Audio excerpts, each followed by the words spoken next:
Hai sahabat saya semuanya, saya Dr. Tirta Wijaya. Di channel ini kita akan bahas berbagai masalah seputar kesehatan, dan pada kesempatan kali ini kita akan membahas mengenai tekanan darah rendah atau hipotensi. Jadi ini saya bahas berdasarkan pertanyaan dari salah satu sobat sehat yang tanya, "Dok, kemarin saya tensi di apotek, tensinya 110/60. Ini kok dibilang normal ya, padahal kan rendah." Gitu. Ini bagaimana dok? Apa yang harus saya lakukan? Oke, sebelum kita bahas, kita mesti tahu dulu yang dimaksud hipotensi itu apa. Tekanan darah range idealnya itu adalah 120/80 sampai 90/60. Ya, jadi kalau lebih dari itu udah termasuk prahipertensi, hipertensi. Kalau kurang dari itu disebutnya hipotensi. Kalau masih dalam range itu ya masih range optimal gitu. Kalau contohnya tadi kan 110, 100/60 itu kan masih dalam range itu normal memang. Tapi memang dia cenderung di rendah gitu ya, batas rendah, tapi masih normal. Nah, cuma yang perlu kita perhatikan untuk menetapkan apakah ini hipertensi atau hipotensi, nggak cukup dilakukan dengan satu kali pengukuran aja. Karena ada banyak sekali hal-hal yang dapat mempengaruhi tekanan darah kita dari waktu ke waktu. Banyak hal yang bisa mempengaruhi lah gitu ya. Dan untuk memastikan biasanya pengukuran tekanan darah ini kita harus ulang. Jadi setelah diukur, kita istirahatkan dulu 10 menit, 15 menit, kita ukur lagi. Dan idealnya diukur lagi 7 hari kemudian. Kalau memang hasilnya konsisten, oh ya berarti bukan karena pengaruh hal-hal lain, ya karena memang tekanan darah kamu segitu gitu. Hal-hal apa aja sih yang bisa mempengaruhi tekanan darah? Oh banyak, macam-macam. Yang contohnya itu adalah emosi.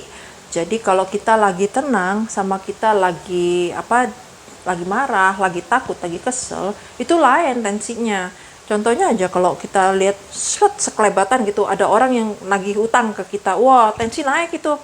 Kenapa? Karena tubuh kita mempersiapkan diri untuk kabur. Kan badan-badan otot-otot kita butuh banyak darah gitu ya, makanya dipompa, tekanan naik gitu ya. Tapi kalau kita lagi tenang, biasanya tensinya rendah. Terus habis bangun tidur sama kurang tidur, itu lain tensinya. Orang yang habis begadang, itu tensi rata-rata naik. Sedangkan orang yang baru bangun tidur, rata-rata tensinya rendah. Ini efeknya itu bisa sangat-sangat kelihatan sekali. Bahkan pernah saya ngadakan penelitian, waktu itu kita memeriksa tensi, selama penelitian itu subjeknya tidurnya cuma sebentar, tidur ayam doang, nama posisinya yang duduk, tapi tensinya turun loh. Jadi itu pengaruh gitu ya. Nah terus yang bisa mempengaruhi juga adalah posisi tubuh.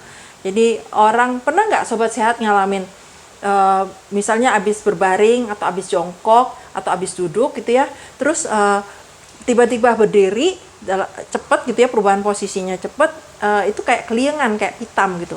Itu adalah postural hypotension. Jadi hipotensinya terjadi karena dia tekanan darahnya nggak cepet nyusul posisi tubuh. Jadi tubuhnya naik tapi tekanan darahnya nggak cepat. Udah gitu posisi ngukur tensinya juga pengaruh. Harusnya ngukur tensi itu dalam posisi duduk atau berbaring dengan manset, itu balonnya ya yang dipasang di lengan, itu sejajar dengan jantung, manset dan alatnya gitu ya, supaya pengukurannya tepat. Apalagi kalau ngukurnya pakai air raksa gitu ya, itu harus sejajar jantung. Dan diukurnya dalam keadaan orang yang diukur itu dalam keadaan tenang.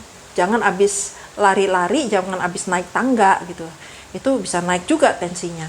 Nah terus hal-hal lainnya bisa mempengaruhi itu, misalnya obat-obatan tertentu. Ada obat-obatan yang membuat tensi kita turun, baik karena vasodilatasi, karena macam-macam deh. Jadi hal-hal ini harus kita perhatikan. Misalnya nih ya, kalau kita baru bangun tidur tensinya agak rendah, itu belum tentu kita hipotensi ya, karena waktunya aja ngukurnya nggak bener gitu lah contohnya. Nah Itu adalah kenapa kita perlu konfirmasi pengukuran tekanan darah. Tapi ada kondisi-kondisi tertentu memang yang menyebabkan hipotensi dan perlu penanganan dengan segera. Kenapa? Karena hipotensi ini bisa mengancam nyawa. Jadi tekanan darah itu kan untuk mengantarkan darah ke organ-organ tubuh kita. Nah, ada organ-organ tubuh yang kebutuhan darahnya itu sangat-sangat boros, nggak boleh berhenti sama sekali. Kalau sampai dia nggak tercukupin dalam waktu beberapa menit aja, dia akan mengalami kematian organnya. Nah, yang penting itu adalah jantung sama otak. Otak lebih penting dari jantung sih sebenarnya. Tapi dua-duanya itu pasangan. Kalau jantung dia nggak bisa pompa, otak nggak dapat darah gitu kan. Ya gitulah, otak sama jantung. Nah, pada kondisi-kondisi ini, penanganannya udah nggak bisa di klinik, nggak bisa di apotek, itu harus ke IGD. Karena di klinik, di apotek nggak ada fasilitas yang memadai untuk penanganan hipotensi semacam ini. Ya, ingat. Nah, kondisi-kondisi apa aja sih yang bisa menyebabkan hipotensi? Yang relatif sering terjadi adalah dehidrasi. Pada saat kita kekurangan cairan, tekanan darah kita akan turun karena darah kan air juga ya. Jadi kurang lah, barangnya kurang. Mau dipompa sehot apapun gitu ya. Kalau barangnya sedikit nggak ada gitu ya, nggak nyampe juga.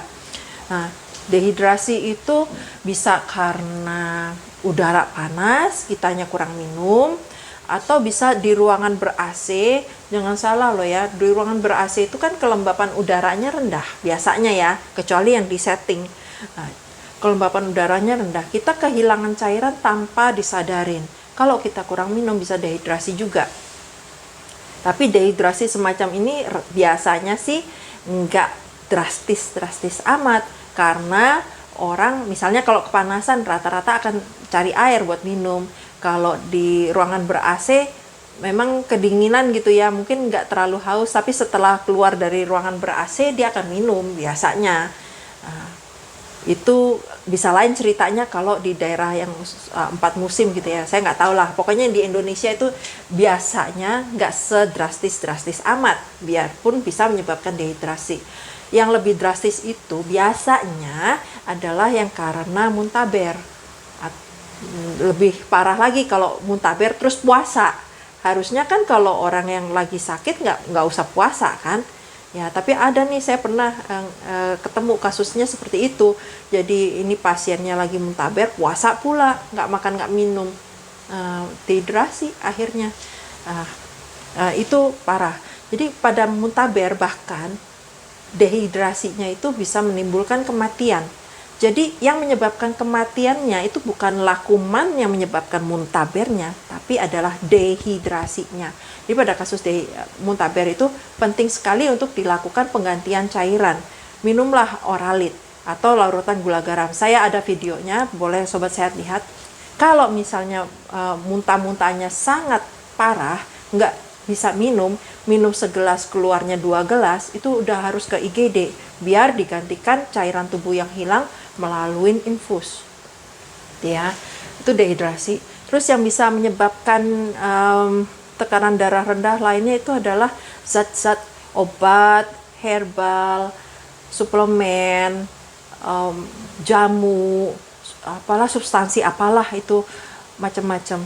Jadi ini efeknya macam-macam ke tubuh. Ada yang bisa melebarkan pembuluh darah, ada yang bisa macam-macam lah gitu ya.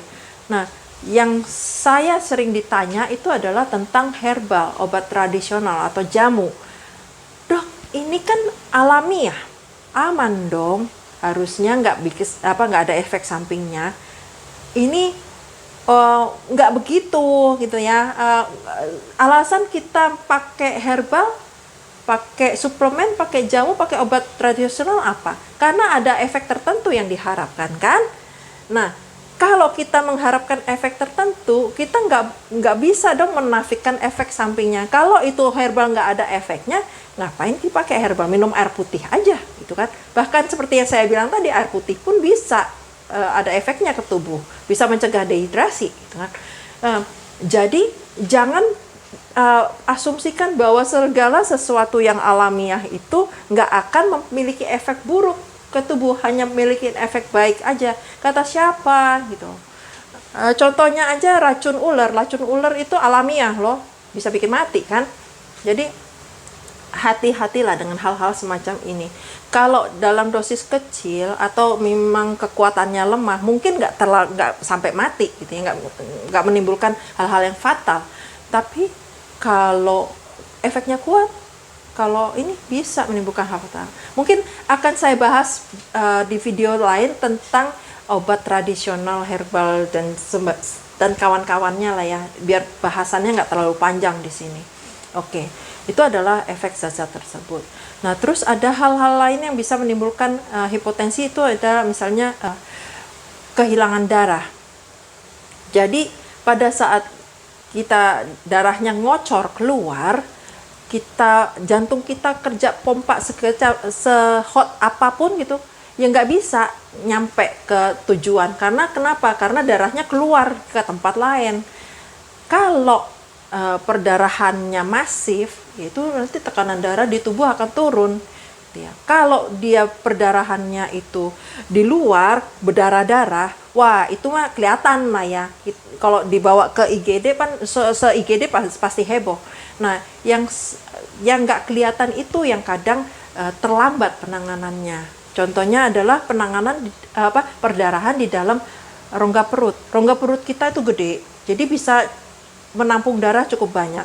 Kalau perdarahannya di dalam rongga perut, di luarnya nggak kelihatan itu darah ngocor-ngocor, sementara perutnya penuh dengan darah, itu tekanan darah bisa turun dengan sangat lumayan drastis gitu ya. Jadi itu harus dilihat.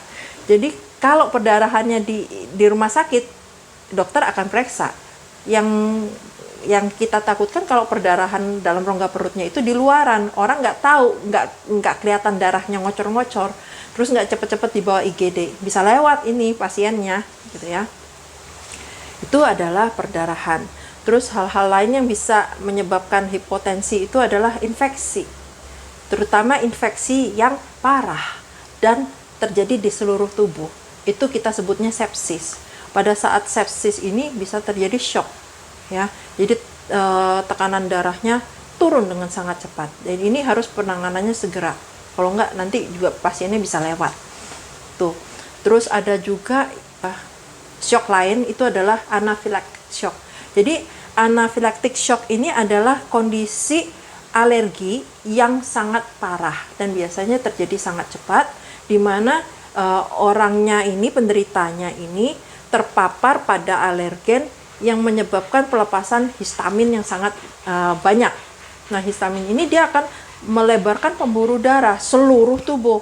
Jadi cepat sekali penurunan tekanan darahnya. Dan selain itu, selain tekanan darahnya turun dengan cepat, itu biasa juga terjadi pembengkakan yang ditakutkan adalah pembengkakan di saluran nafas.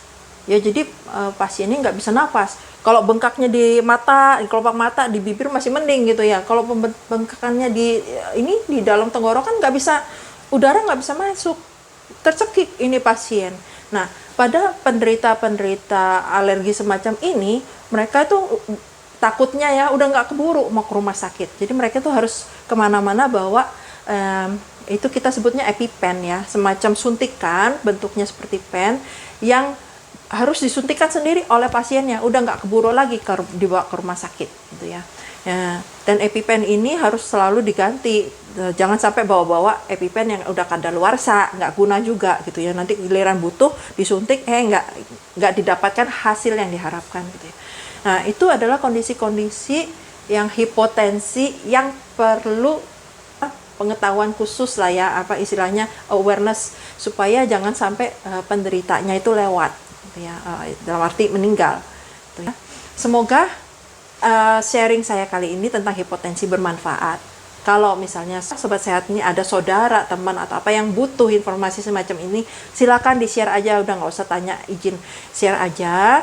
Kalau sobat sehat suka dengan info-info semacam ini dan ingin mendapatkan video-video lain, subscribe di channel saya dan aktifkan notification buttonnya supaya setiap kali saya upload video baru nanti dapat pemberitahuannya. Salam sehat selalu.